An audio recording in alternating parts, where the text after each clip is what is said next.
Right, hey guys, how are we doing? Back with another video from Chuck, and today we've got a really interesting one. We've got why Goku vs Doomslayer isn't close. I got a weird feeling this is going to go on the side of Doomslayer, because why else have the discussion? And I've not really watched much stuff scaling Doomslayer, but I can imagine, like, within the world that he is in, where he's going against demons from hell, that has to put him up there. It's pretty high. So again, I'm not the power scaler. I just do this for entertainment purposes and educate myself. Let's do this. Within the world of anime, it is Because if you said to me Goku vs Doomslayer straight away, I'd be like, Goku. But let's go. pretty apparent that Dragon Ball Z and its titular character Son Goku were so influential that many animes and series reference it or were in some way inspired by it. Similar influence can be said for Doom, one of the first-person shooters that Really? can be considered a precursor to Mate, I love the original Doom and Doom 2. Oh, mate.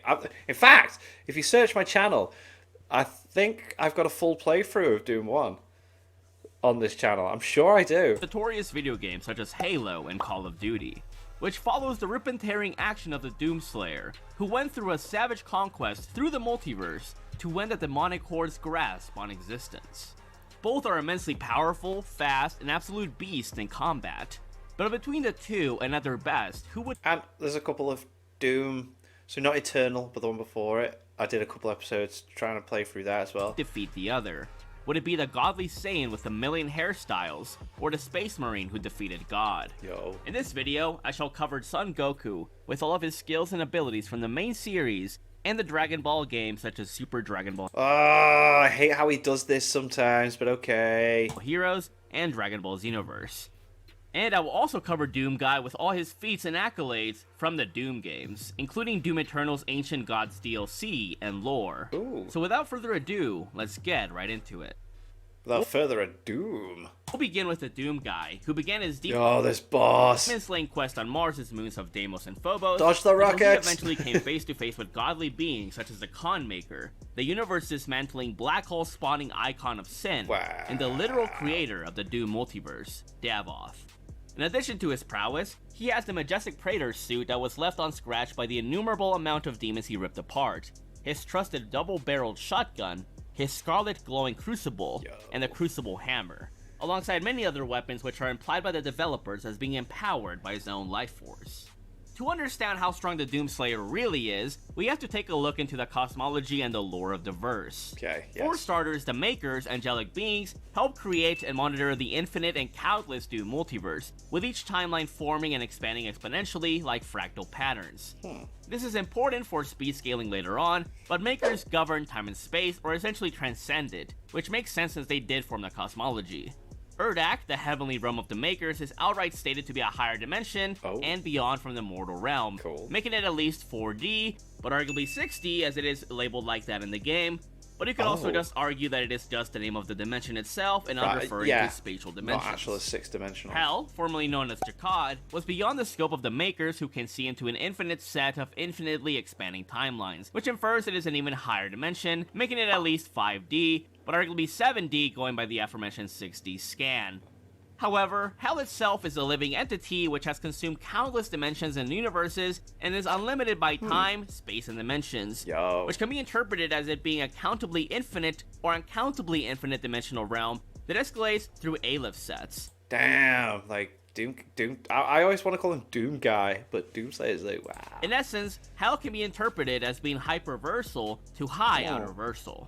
Now, why is this I important? can't even Well, Doom comprehend Guy was able that. to beat the hell out of the Dark Lord who created the realm itself and was going to destroy it entirely.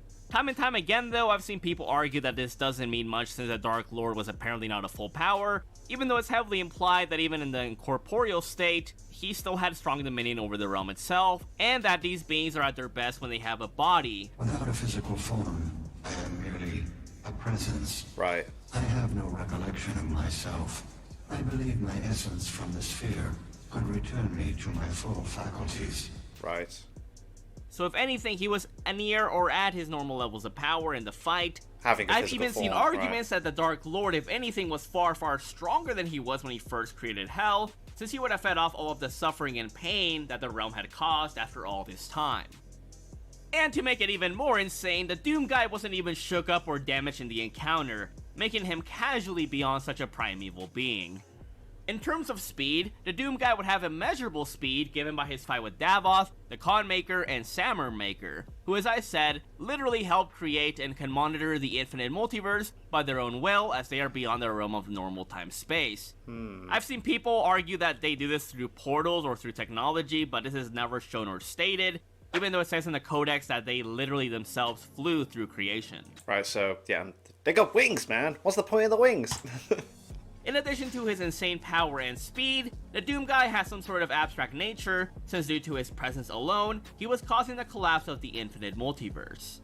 Overall, the Doom Guy easily has 5th to 7th dimensional power at the normal ends, with him arguably having hyperversal to outerversal levels of power at the highest ends. Now, how does Son Goku hold up? This is... oh, please don't just poop all over Doomslayer. That's usually how these discussions go when you throw Goku in. It's like... but then, you know, he can just punch really hard because he's so goddamn fast and strong, and you just end it like that. Well, we know that Super Saiyan God Goku, while barely understanding how to tap into his power in his clash with Beerus, was going to wipe out the Universe 7 macrocosm, a universe composed of multiple infinite time-space continuums, like the Living Universe, Hell, Heaven, the Kaioshin Realm, and the Demon Realm. You could even argue that the destruction of the macrocosm is a casual 5D feat, given that the Daizenshu states that the afterlife transcends dimensions. But canon Super Goku is at least high 4D, or high multiversal at this point, given that he has become countless of times stronger since his battle with Beerus.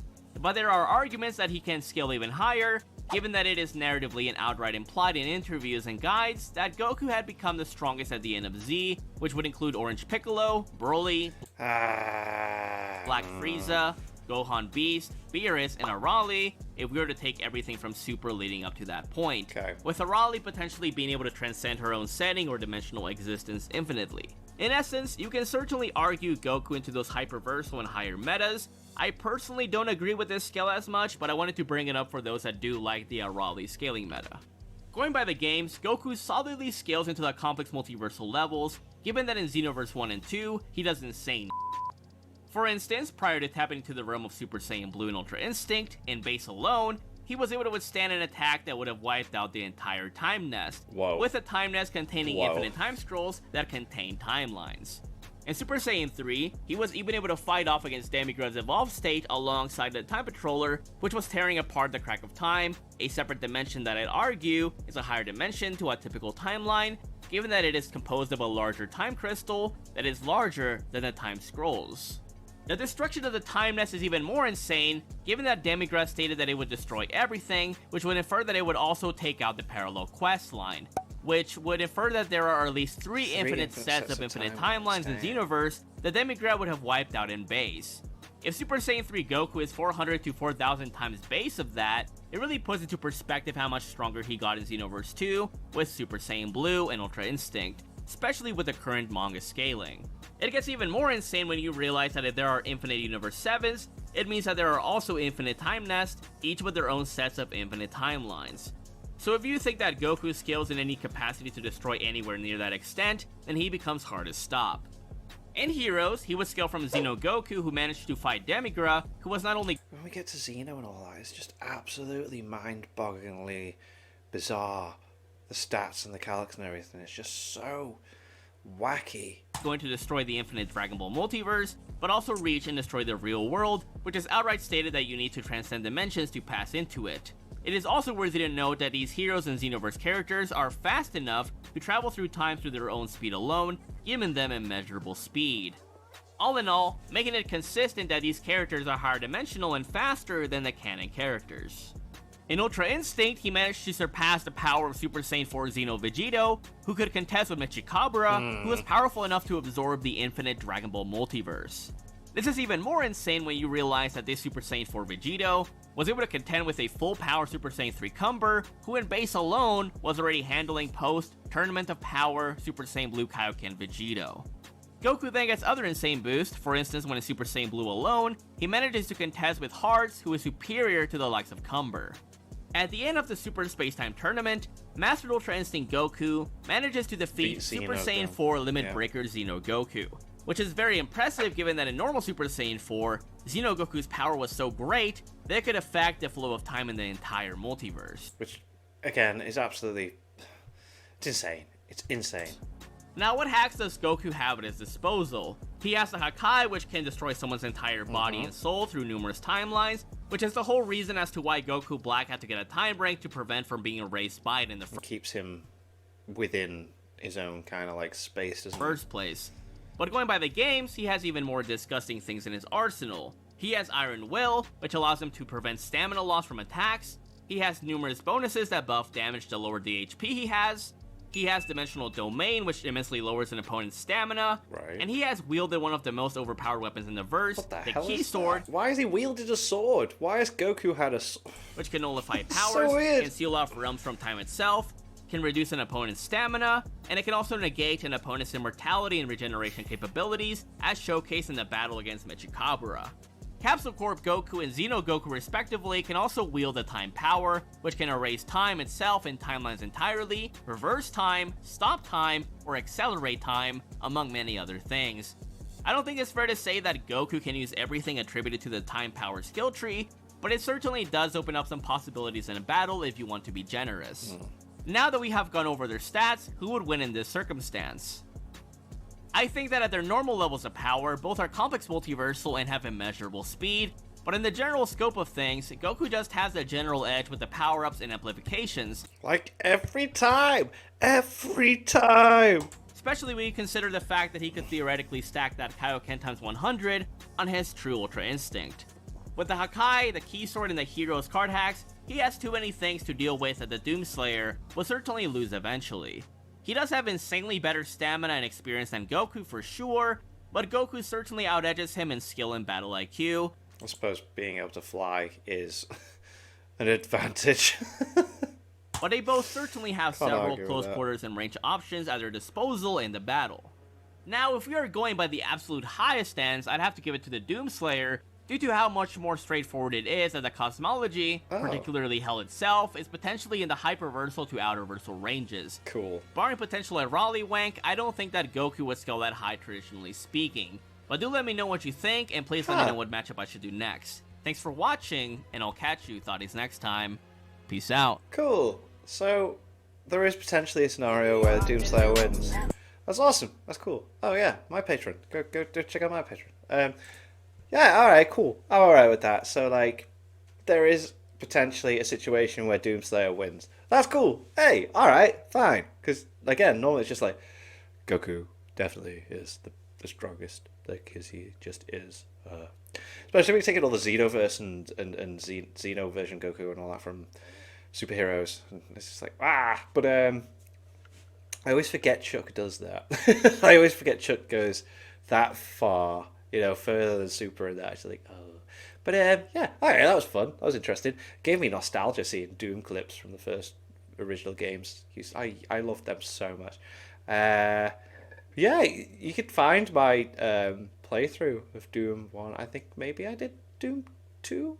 Maybe not all the way through Doom 2. But, like, yeah, because back in the day, I used to, like, do gameplay videos. So, but anyway... Thank you to my patrons. If you want to be named at the end of every video and want to be able to see patron-only reaction videos, currently checking out solo leveling every week, yeah, we're watching anime. Make sure you check out the Patreon page, links in the description. $1 a month is live sports channels. Great appreciate you guys for that. Thank you all for watching. What do you guys think of that? What do you guys think of this? Click like, subscribe if you haven't already. Leave comments down below. Let me know what I should watch and discuss in future videos. I'll see you guys. Oh, you guys. Nickname.